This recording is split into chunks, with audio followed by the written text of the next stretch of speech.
Hi, I'm Father Michael Orsi. I am your host for Action for Life Television, that good news program which brings you the big G for the gospel of Jesus Christ and the little g, all the good things that people do to put that gospel of life into action. Hey folks, I have a wonderful guest on today. His name is Gil Bailie, and Gil works with the Cornerstone Forum.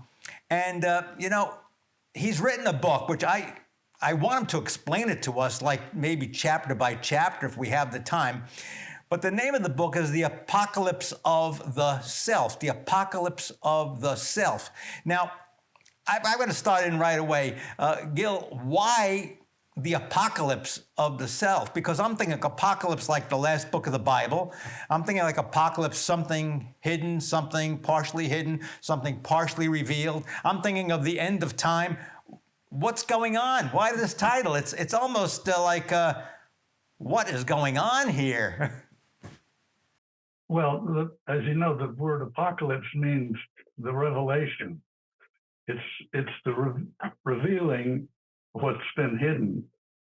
And the self, as we have come to know it in the Western world, is a derivative of the Christian understanding of a person, but it's a malformed derivative of that. And it's let me back up and give a little historical panorama here. We are in the midst of a civilizational crisis, and the crisis was captured. I have two quotations for you, one of which is in the book, the other is not, but from Romano Guardini. He's fantastic, folks. Romano Guardini, he wrote, I guess, in the 30s, 40s, 50s, 60s, around there. He died rather young, but he is excellent. If you want to just read some good spiritual reading, solid theology, Romano Guardini. Very good, absolutely. And in 1924, he wrote the following sentence: "Everywhere we see true culture vanishing, and our first reaction tells us that what is replacing it is barbaric." 1924. Oof. Now, compare that to my own friend and teacher, René Girard, who in 1987 said the following: "No one takes the trouble to reflect uncompromisingly about the enigma of a historical situation that is without precedent, the death of all cultures." End Oof. quote. Oof. So the apocalypse, the self has been the operating principle during the Enlightenment and into our own day, and it is a shrunken, desiccated version of the person understood in Christian terms. Okay, tell us about how is Christianity understand? What is the Christian understanding of man that you're telling us has really shrunk? That's the best word, shrunk, desiccated, yes. Diminished. Yes. Okay. Yes. Yeah. And malformed. I mean, the idea of the self. The idea that the self and the person are synonyms is a mistake. Again, I'll give you an example. Two quotations. One of them is Guardini again. But the first is Justice Anthony Kennedy in the famous or infamous Casey decision, 1992. The infamous, you're right, infamous. In which he said, "At the heart of liberty is the right to define one's own concept of existence, of meaning, of the universe, and of the mystery of life." That means you can be whatever you want, do whatever you want, right? You just make it up as you go along. Oh gosh. Well, this is the final flowering of this idea of the self, which has been operative since the Enlightenment and before, in a way. So what's the alternative to that? Which is what Kennedy is saying is that it's not a question of right or wrong. It's just a question of your right to believe any fool thing you believe in. And this is taking the idea of rights to its logical conclusion. Simone Weil said the doctrine of rights has long past its usefulness to us in understanding the mystery of our lives. So Romano Guardini, as a contrast to Anthony Kennedy, said, the knowledge of what it means to be a person is inextricably bound up with the faith of Christianity. An affirmation and cultivation of the personal can endure for a time, perhaps, after faith has been extinguished, but gradually they too will be lost. This is the world we're in today. We have failed to we have made a huge anthropological mistake. We don't understand the nature of our existence, and we don't understand the meaning of our own subjectivity. So what you're telling us is that unless someone has a Christian worldview, or unless someone has a concept of God, we have lost ourselves. Well, in a way, that's true. But I want to paint with a little bit broader brush. Well, the two things that we have missed, anthropological realities that we have missed in our time, is that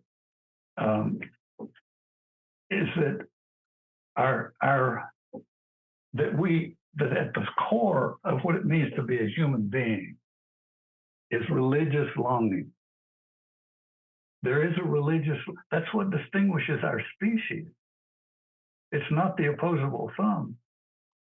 It's religious longing. That has distinguished our species from the very beginning. And the question is, what are we going to do with that longing? The second part of the mistake we've made is to fail to realize that that longing is always and inevitably mediated.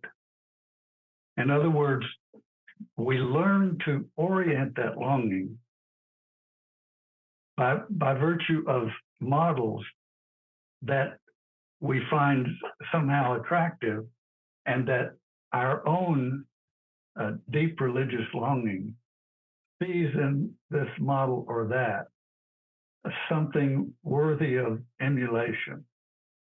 So from the prophets of the Old Testament to Christ himself, who's the supreme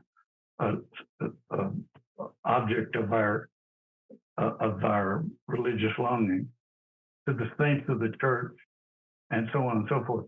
So the first half of the book is a catalog of stories, some of them fictional, some of them factual, which show what has happened to that religious longing in our time, and how it has been, we have been taken in all directions. So we idolize, we turn models that are unworthy. They may be worthy of a sort of ordinary aspiration. We may learn from a carpenter how to be a carpenter, but the religious longing needs a model that is authentic and that is actually worthy of the religious investment that we make in the object of our longing. Okay, can you tell us, how do we model this? How do we feed that religious longing? Because a lot of people, I don't have to tell you, have lost the modeling these days. And yet, as you talk about it, there's what Thomas Aquinas called the supernatural existential, the obediential potency, that we all have a desire for God and are made for God. Absolutely, yeah. Well, we have it's mediated, which means that we need help with that longing. We need orient it appropriately. And if we don't, we end up with this crisis that we're in today, where people can think they can just make up things about themselves. They can be a man or a woman, they can be this or that. There's no satisfaction of that religious longing. Well, how do we do this? Because our society is it's empty. It's empty, and a lot of people aren't even thinking about a supernatural being anymore. It's like like I'm a nun, None, whatever goes. Mm-hmm. Yeah, well, that's true, but we who have been blessed through no merit of our own, I'll speak for myself, with Christian faith, with Catholic faith, our role, in whatever way we can fulfill this role, and now I'm going to invoke another of my favorite theologians, Hans-Urs von Balthasar. He talks about the theodrama of human history. All of us are participants in this theodrama, which means each of us is called to exhibit. Peter said, give the world the reasons for your hope. This is something we should do every day when we just walk down the street, or when we thank the checker at the grocery store. There should be a glimmer in our lives. In other words, we're part of a theodrama. And our lives, if they're illuminated by Christ, should share some of that illumination in the world. And we may use it in some professional way, or we may write a book, or we may do all kinds of things. We may preach, we may become a priest or a nun, and so on. The nun who walks down the street in full habit is performing in the theodrama. Okay, this is the field drama. Is that what you're talking about? The field drama. Theodrama, the God drama. God's drama. Okay. This is von Balthasar's immensely important contribution, and so let me say a little. It's very hard to talk about a book that's 317 pages. Well, folks, it'll give you something to meditate on throughout the year. 317 pages, 365. You could take a few weekends off. How's that? Deal? By the way, I wrote it, and I think the readers will find it, and the feedback has been that this is the case. I'm not an academic.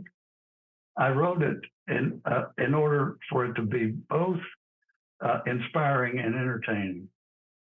And so these chapters, I have chapters on Freud and Descartes and Nietzsche and Dostoevsky and so on.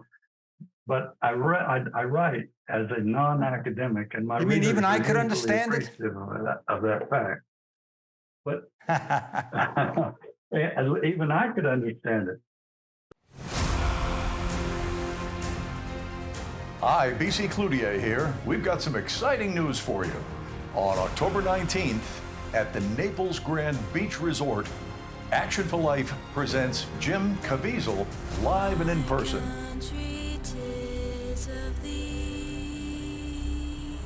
Why are you doing it?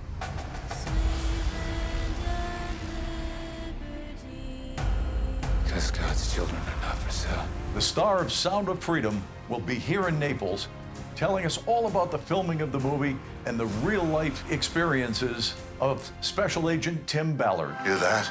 That's the sound of freedom. Please join us for a lovely evening with dinner and beverages at the Naples Grand Beach Resort on Thursday, October 19th, beginning at 5:30 p.m. Get tickets at actionforlife.org/events.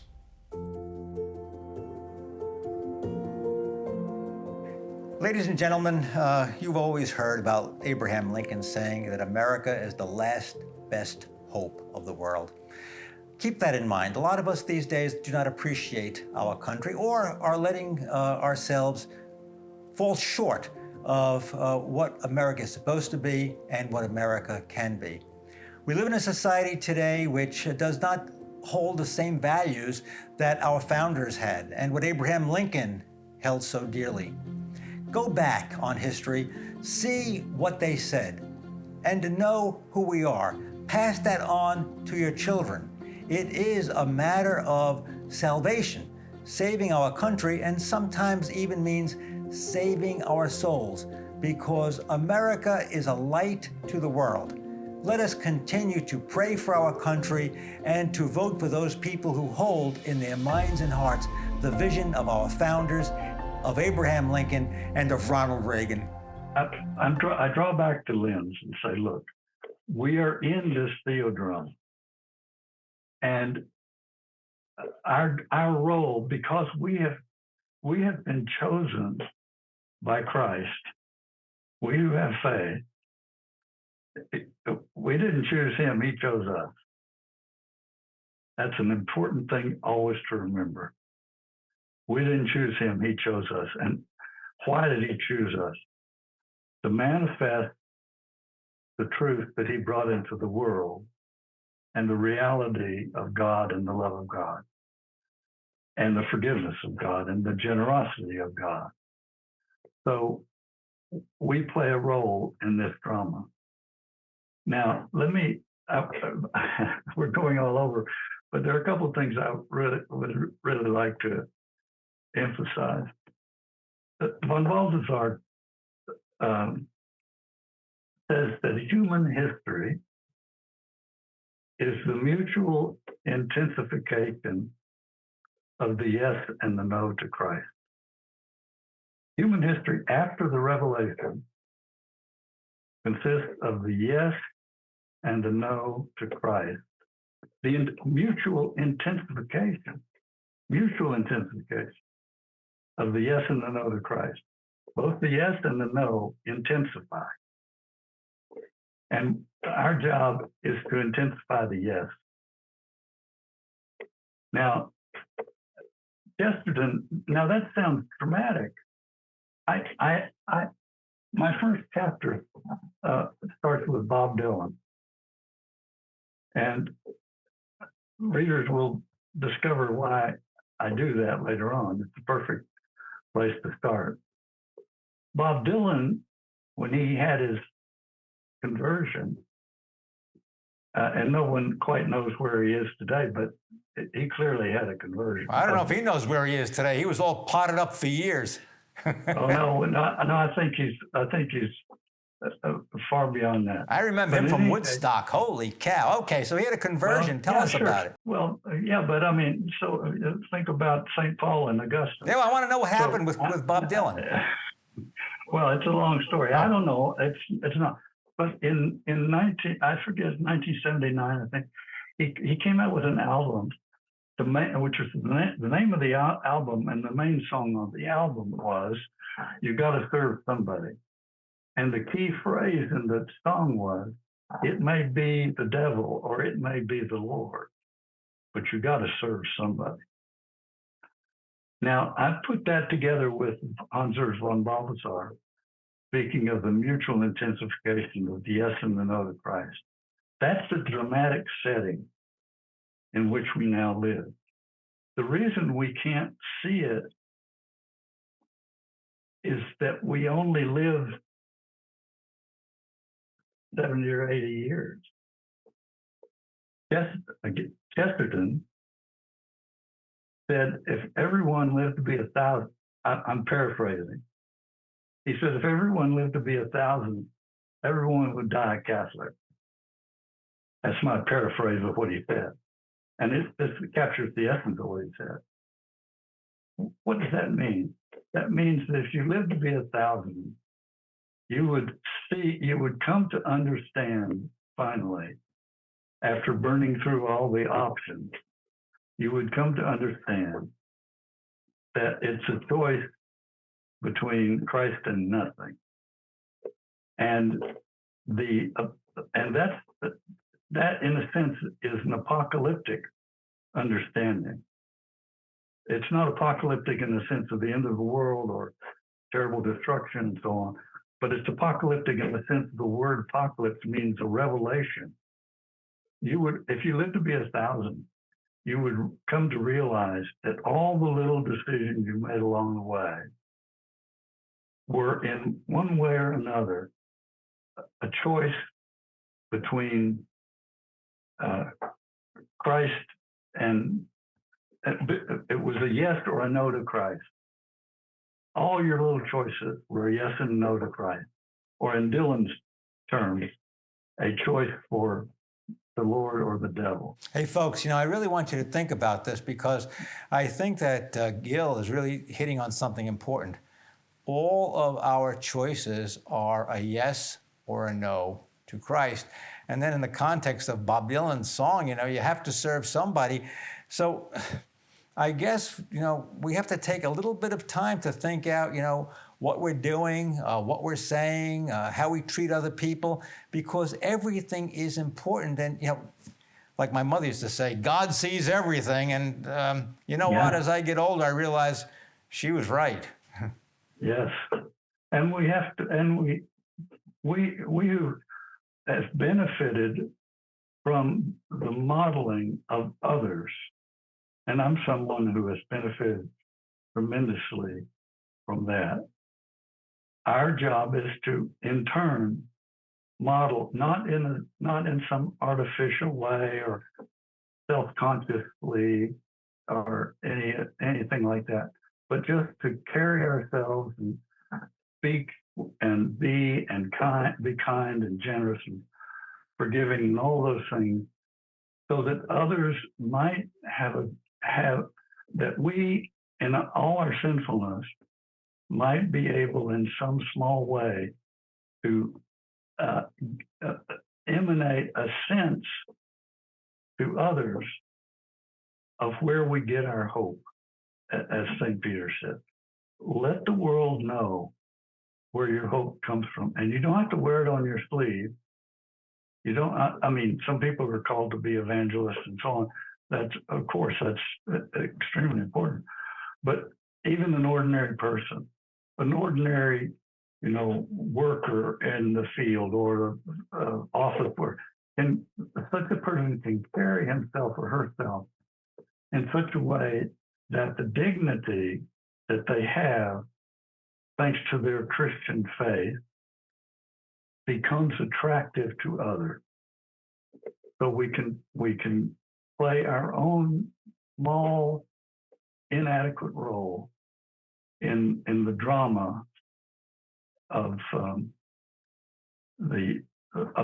of historical reality, which is the breaking in of the truth of Christ in a world in which the yes and the no to Christ is always the central operating principle. So what you're saying, Gil, is that all of us have a role in evangelizing, and that the role that we have, of course, some of us might be called to be evangelists and teachers and preachers, but all of us are really preaching and teaching by the life that we lead. So folks, you really are evangelizing, simply by, reflecting on what you do and what you say and the way you treat people. Gil began the beginning, that's good. Begin the beginning. It's a good place to begin. That sounds like Sound of Music. However, just going to the grocery store, go to Publix, and how you smile at people and how you thank people, that makes a big difference. That you're different from anybody else or anybody else that is not a Christian. Treating people with dignity, treating people with respect, showing a smile, give people hope. This is evangelization. This brings the gospel to people and shows them the face of God and can change their lives. It really can change their lives. So, Gil, could you expound upon that just a little bit more about how people can really be evangelizing in a very simple way? Well, again, I go back to St. Peter saying, show the world the reasons for your hope. I think what happens if you, it should become habitual. By the way, we're way beyond the book in some way, but it should become habitual and not always having to be remembering to do this. But someone who does who actually realizes that he or she is living in the drama of human salvation, in which the mutual intensification of the yes and no to Christ is the operating dynamic, so that one lives one's life and interacts with one's fellows and family members and so on in such a way that the Christian commitment is transmitted, or at least it becomes interesting to people whose religious longing, we started with religious longing. The religious longing of our contemporaries is bouncing all over the place. Yeah, hey, look, folks, what Gil is saying, people are looking for this. They need this. He says bouncing all over the place, this longing, this need. You can do it. You can be that person that brings something to somebody's life that really seems to be empty. Now, this depends on prayer. Folks, you got to pray. In order to be able to go out there and put that nice image of Christ, pray, read the Bible. Pray and read the Bible. Most important, because that is how you meet Christ. One last thing I'm going to say. We began talking about Romano Guardini. Great book called The Lord. Go online, get that book. It'll help you in your own ministry. Hey, Gil's for Action, I'm for Action, and I know you are too. Hi, BC Cloutier here. We've got some exciting news for you. On October 19th, at the Naples Grand Beach Resort, Action for Life presents Jim Caviezel live and in person.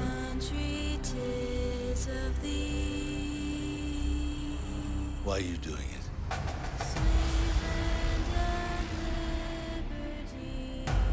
Because God's children are not for sale. The star of Sound of Freedom will be here in Naples, telling us all about the filming of the movie and the real-life experiences of Special Agent Tim Ballard. Hear that?